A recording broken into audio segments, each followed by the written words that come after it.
Il y a une solitude dont on ne parle presque jamais, pas celle des jeunes, pas celle qui fait du bruit, mais celle qui arrive plus tard, doucement, sans prévenir. Un jour, tu remarques que le téléphone sonne moins, les invitations deviennent rares, les conversations plus courtes, et quand tu parles, on t'écoute, mais différemment. Ce n'est pas un rejet brutal, c'est pire. C'est un effacement progressif. On continue à te saluer, à te respecter en surface, mais au fond, tu sens que ta place a changé. Et cette solitude-là fait plus de dégâts qu'on ne l'imagine. Parce qu'elle n'est pas visible, parce qu'elle n'est pas reconnue, et parce qu'on te dit souvent c'est normal à ton âge. Aujourd'hui, je ne suis pas là pour te consoler avec de belles phrases. Je suis là pour te parler vrai. Parce que j'ai vu ce que cette solitude peut faire quand on la laisse s'installer. La solitude après un certain âge ne vient pas toujours de l'absence des autres. Elle vient souvent de la perte de rôle. Quand on est plus jeune, on est utile sans même y penser. On travaille, on décide, on est attendu quelque part. Puis, avec le temps, ce rôle se transforme. Parfois, il disparaît. Et personne ne t'explique comment vivre après ça. Alors tu continues.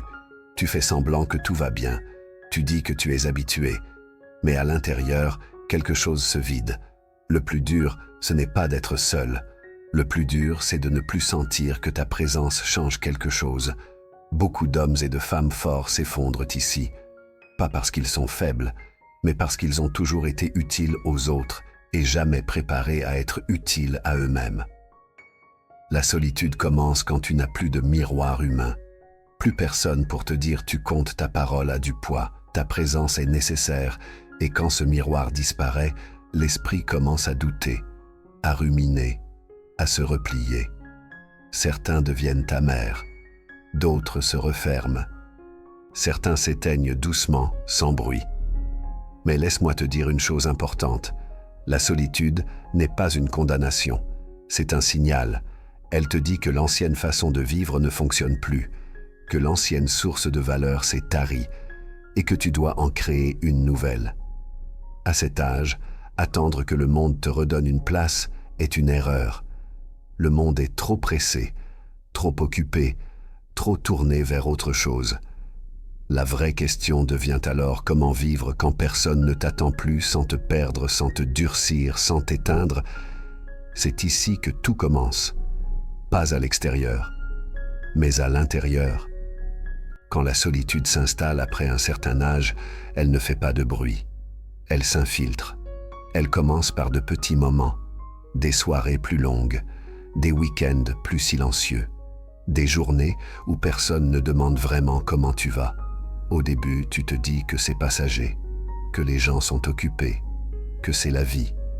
Mais à force, quelque chose change dans la manière dont tu te parles à toi-même. Tu commences à douter de ta valeur, pas consciemment, mais doucement, comme une usure intérieure. Tu te demandes si tu comptes encore, si ta présence a encore un sens, si ton absence serait remarquée. Et ce genre de questions, quand elles restent trop longtemps sans réponse, fragilisent même les esprits les plus solides. Beaucoup pensent que la solitude rend triste. En réalité, elle fait pire. Elle fait croire que l'on est devenu inutile. Et cette idée-là est dangereuse. Parce qu'un être humain peut supporter la fatigue, il peut supporter la douleur. Mais il se brise quand il croit qu'il ne sert plus à rien.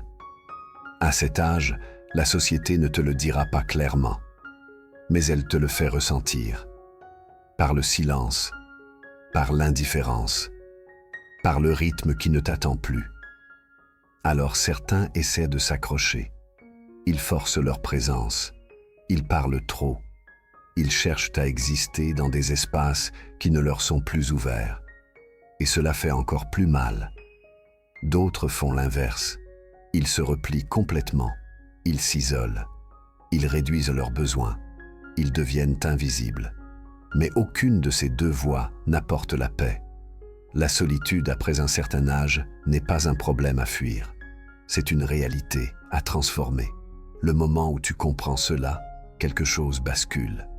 Tu réalises que tu ne peux plus attendre que les autres te donnent une place. que tu ne peux plus dépendre de l'attention extérieure pour te sentir vivant. Et ce n'est pas une défaite, c'est un passage. Un passage vers une forme de maturité que peu de gens atteignent vraiment. À partir de là, tu as deux choix. Soit tu laisses la solitude te vider, soit tu l'utilises pour te reconstruire autrement. Quand tu commences à utiliser ces moments de silence pour te recentrer, pour réfléchir à ce que tu veux encore vivre, pour comprendre ce que tu refuses désormais de subir, la solitude change de visage. Elle devient moins lourde, moins hostile, presque utile. Tu commences à entendre des choses que le bruit t'empêchait d'écouter, tes limites, tes vrais besoins, tes vraies valeurs. Et peu à peu, une force nouvelle apparaît. Pas une force bruyante, pas une force qui cherche à impressionner, une force calme, stable, intérieure. C'est à ce moment-là que tu cesses de mendier une place et que tu commences à en créer une. Il arrive un moment où l'on comprend que la solitude n'est pas seulement l'absence des autres, c'est aussi l'absence de soi. Pendant des années, tu as vécu tourné vers l'extérieur, vers les responsabilités, vers les attentes, vers ce que l'on attendait de toi. Tu as été père, mère, travailleur, pilier, présent pour les autres, et sans t'en rendre compte, tu as mis une partie de toi de côté, pas par faiblesse, par devoir. Puis un jour, tout cela ralentit, les rôles s'effacent, les demandes diminuent, et tu te retrouves face à un silence inhabituel. Ce silence fait peur au début, parce qu'il te renvoie à une question que tu n'as jamais vraiment pris le temps de te poser. Qui suis-je quand personne n'a besoin de moi? Beaucoup évitent cette question.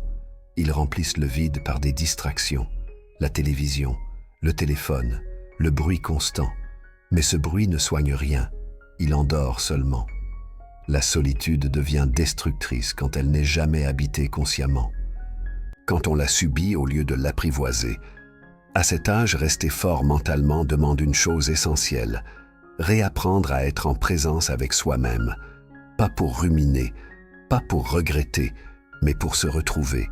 Quand tu t'assieds avec ton propre silence, sans fuir, quelque chose change.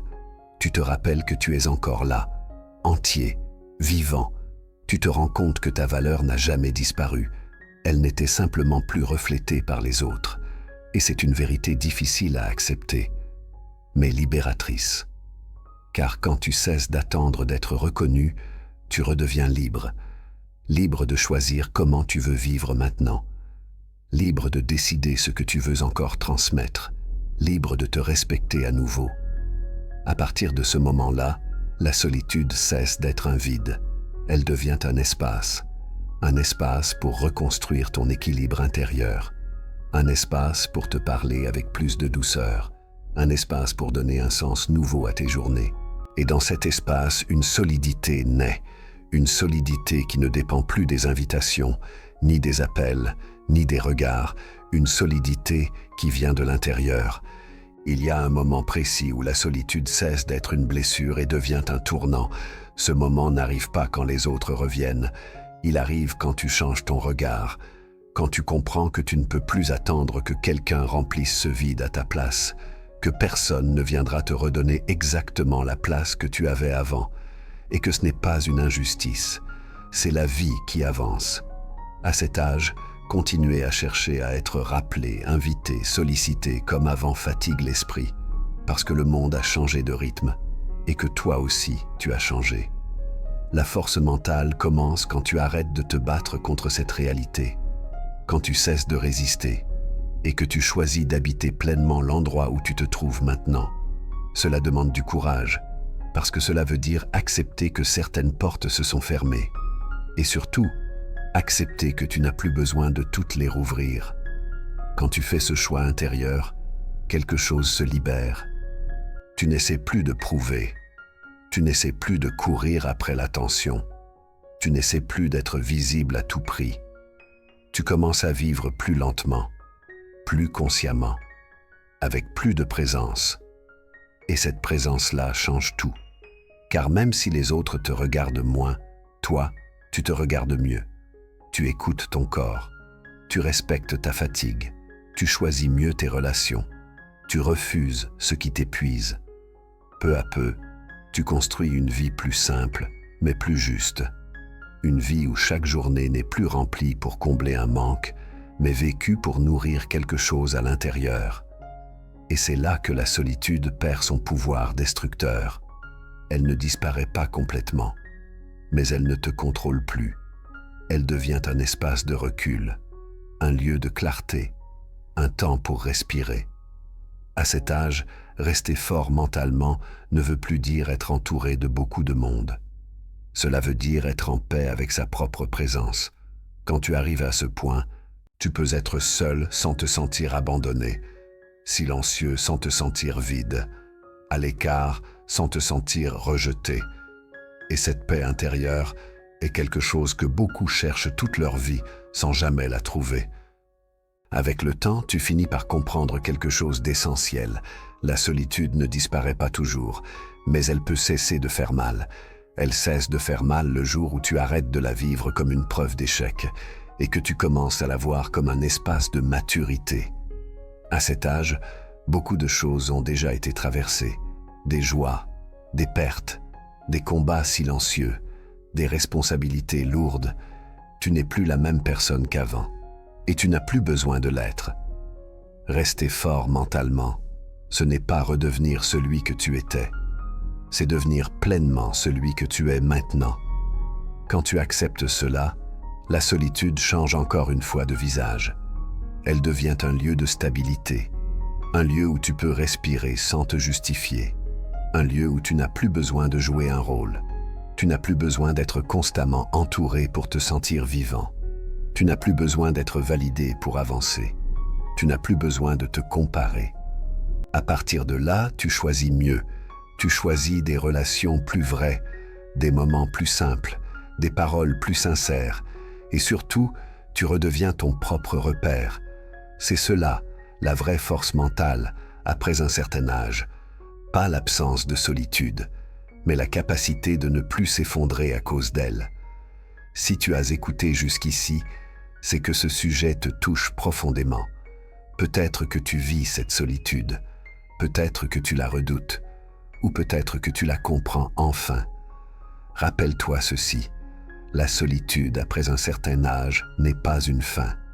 C'est un passage vers plus de lucidité, plus de calme, plus de vérité. Tu n'as pas besoin de revenir en arrière, tu n'as pas besoin de rattraper quoi que ce soit, tu as simplement besoin d'avancer autrement, plus lentement peut-être, mais plus solidement.